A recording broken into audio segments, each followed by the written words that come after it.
Ladies and gentlemen, isn't it great to have theatre in the open air, right? Do we all enjoy culture? Of course we do. I do a bit of Shakespeare myself, yes, Stratford upon Avon. Has anybody here seen my bottom? Somebody said it was my best part. Well, here we are at the Orwell, and this is where we start our Felixstory promenade. Felixstory is basically a promenade performance around Felixstowe, because there are so many characters that are associated with Felixstowe, famous characters like Wallace Simpson and John Betjeman and Watson Watt, who discovered radar just across the water. So I thought it would be a really good idea to try and do a performance that incorporated all these characters and also incorporated quite a lot of the plays that I've already done about Felixstowe. Well, this is quite an interesting exercise, these promenades. I like the fact that they go over quite a long period of time, from about the 1880s. There's World War One, and then there's World War Two, then there's the Bartlett, which you could consider to be the 50s. So you've got quite a cross-section of different things, vignettes, and a good cross-section of time to go with it. Yeah, my name's Steve, and I'm delighted to be involved in the Felixstory project. I helped kick the thing off at the Orwell Hotel by I have the unfortunate job of interviewing the irascible Colonel Tomlin. Colonel Tomlin, these good people have come here today to consider buying one of your new properties in Manor Terrace. I think they have the right to know something of the man they're buying from. I only take offence if I am offended. And by Jove, sir, in my youth he offended me. I never forgive anyone who makes me look ridiculous, and he did so. Can you tell us what he did? I'm not dragging all that up again. Suffice it to say, I have never forgiven him, and I never will. Now, can we please get back to the matter I came here to talk about? Your Felixstowe Dock and Railway project, yes. Well, I think what we'd all like to know is, are you going to be an absentee landlord, or will you remain as good as your word and be committed to the needs of this town as a viable entity? Before we all get on the bus and go down to the seafront. And then they enjoy some singing, and then we move to the beach hut, and I assume the guise of Arthur Griffiths when we reprise a bit of the Bartlett play.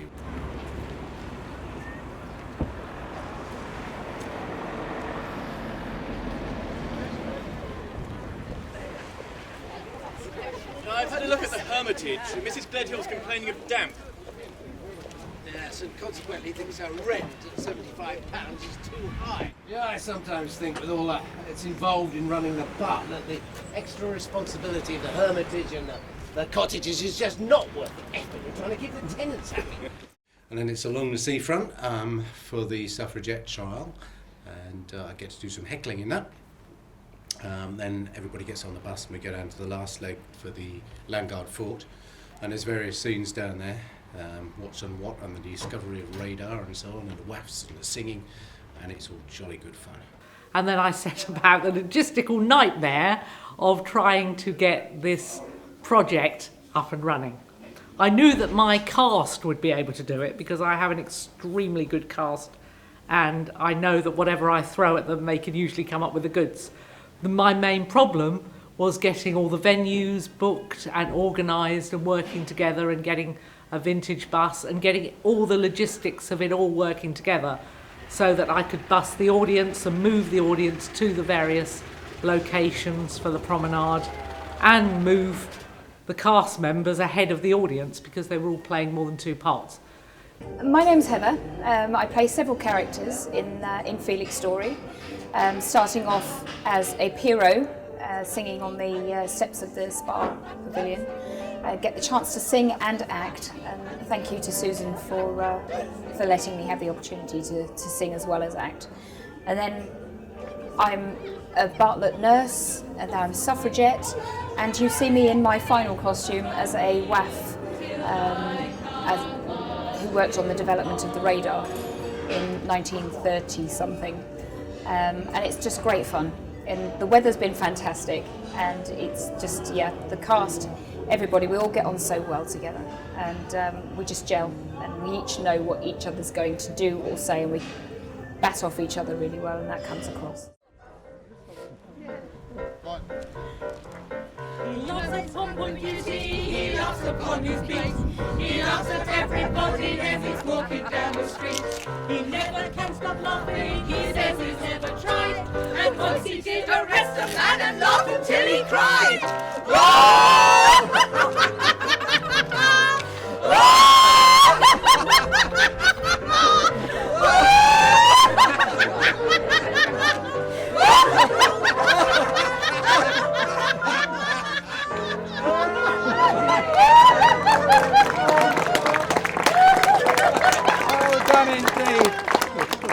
Ladies and gentlemen, I had a run-in with a policeman myself the other day. Turned out to be a speed cop. He came over to me quite angrily and said, "What the hell do you think you're doing, travelling at 20 miles over the speed limit?" I said, "Sorry, officer," I said, "but I was told that 60 is the new 40. No. No, I haven't told you, but I have got eyes like a sparrowhawk with binoculars. And I have espied, sitting on a bench not far away, Sir John Betjeman, CBE, Poet Laureate from 1972 to 1986.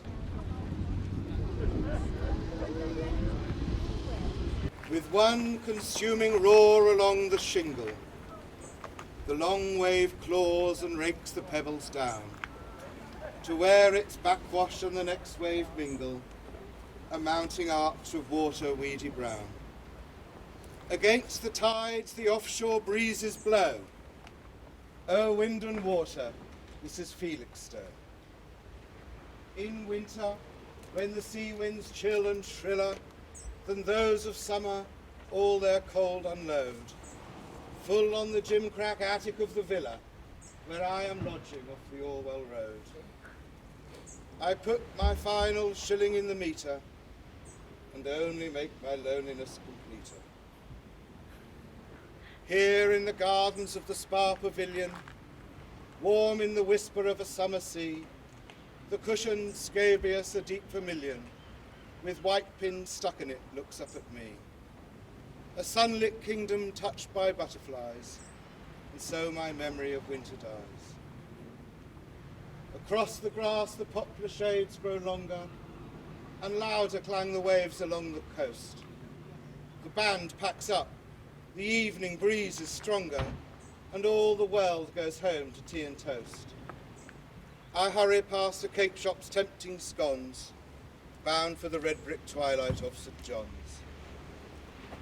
Thou knowest mine down sitting and mine uprising, here where the white light burns with steady glow, safe from the vain world's silly sympathizing, safe in the love I was born to know. Safe from the surging of the lonely sea, my heart finds rest. My heart finds rest in thee.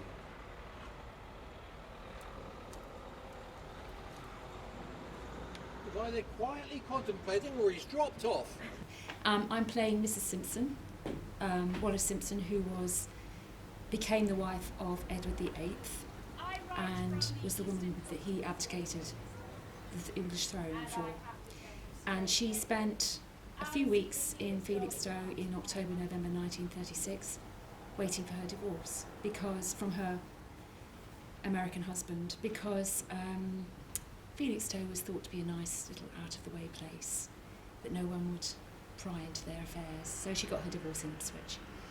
I do this down at the shelter on the front, which is always interesting because I have to hope that no one's already sitting there when I get there.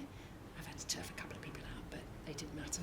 And then I get hot-footed after that down to the town hall to change into a WAF uniform, go down to the fort for some fun and games down there, being a WAF. It's all great fun, and the audience seem to have loved it. And I think it's been really, really good for Felixstowe, and a great tribute to Sue's talents that she's put this whole thing together, because it's not just the writing, it's the complete organisation of it, and I think she deserves a lot of credit for that.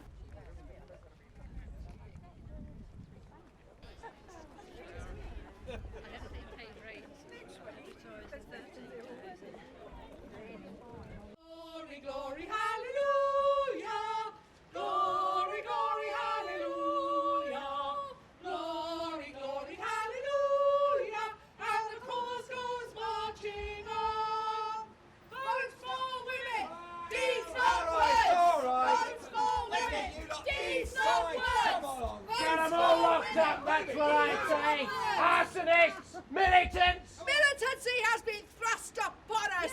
We will not surrender until we have been heard and the victory is gained! Ridicule, torture and prison will not deter us! Long live the suffragettes!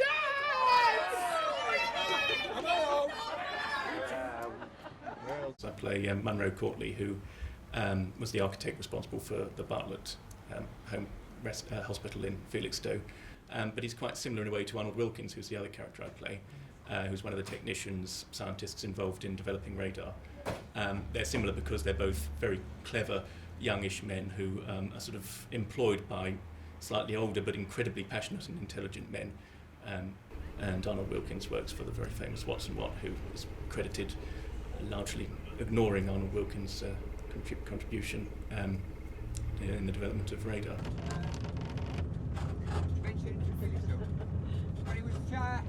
And trials continued very much on a hit and miss basis. They were getting closer, but there was still a great deal to achieve. And as things in Europe teetered towards the brink, time was running out. Experiments were pushed to the limit, and sometimes with tragic consequences. So, Wilkins, what exactly have we got here? Supermarine starboard flying boat out of Felixstowe, sir. Right. We've rigged it with aerial lines between the wing and tail fins. Right. Excellent, excellent. Is this the plot? Yes, but it's not right. What do you mean, not right? Can't you get a signal? No, we've got the signal, sir, but they don't seem to be holding the course. I'll try to get a visual. Yes, I see them.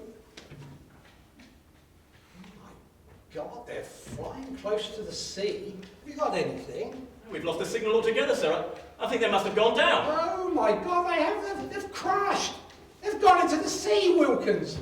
Oh my God. But things did improve after that, and very soon a chain of home stations was set up along the coast, which did indeed turn the outcome of the war. After the war, Watson Watt got commended and moved to Canada, where he got caught in a speed gun trap, hoisted by his own petard, perhaps. Skip Wilkins lived on in Undercliff Road in Felixstowe for a while, and then retired into obscurity. And at the very end, which I particularly enjoyed, I do a little 30-second poem, which is very appropriate for this time because it's sort of 2014 and we're marking the centenary of the First World War, so it's quite nice to do a war poem, and we do that at Langard Fort, so there's sort of military feel and a feeling of the history resonating around the building, which is quite nice. She's a clever girl, is Suzanne, how she keeps coming up with all these new ideas. They always sort of say, like, everybody's got one good story in them or one good play, but she seems to just keep coming up with, you know, one after the other, and they're all very much different from the one before. But I think we've been successful. Well, I know we've been successful because we've had sold out audiences and so many people saying how much they've enjoyed it. I think people have been saying, could we do another one? I'm not sure my nerves can take it, to be perfectly honest.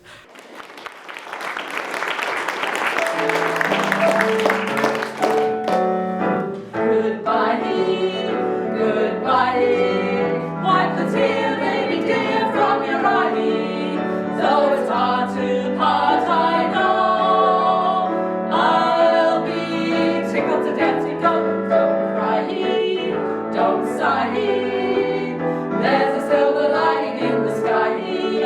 Bonsoir, old thing, cheerio, chin chin, now poo toodaloo, goodbye, goodbye, goodbye. That's a tear, baby dear, from your eye.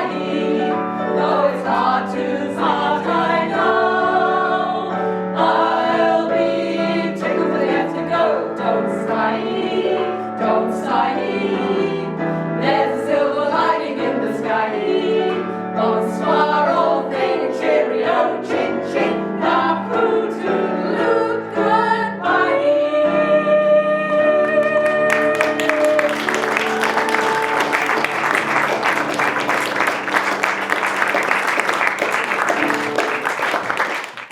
In Flanders fields, the poppies blow, between the crosses, row on row, that mark our place, and in the sky, the larks still bravely fly, scarce heard amid the guns below.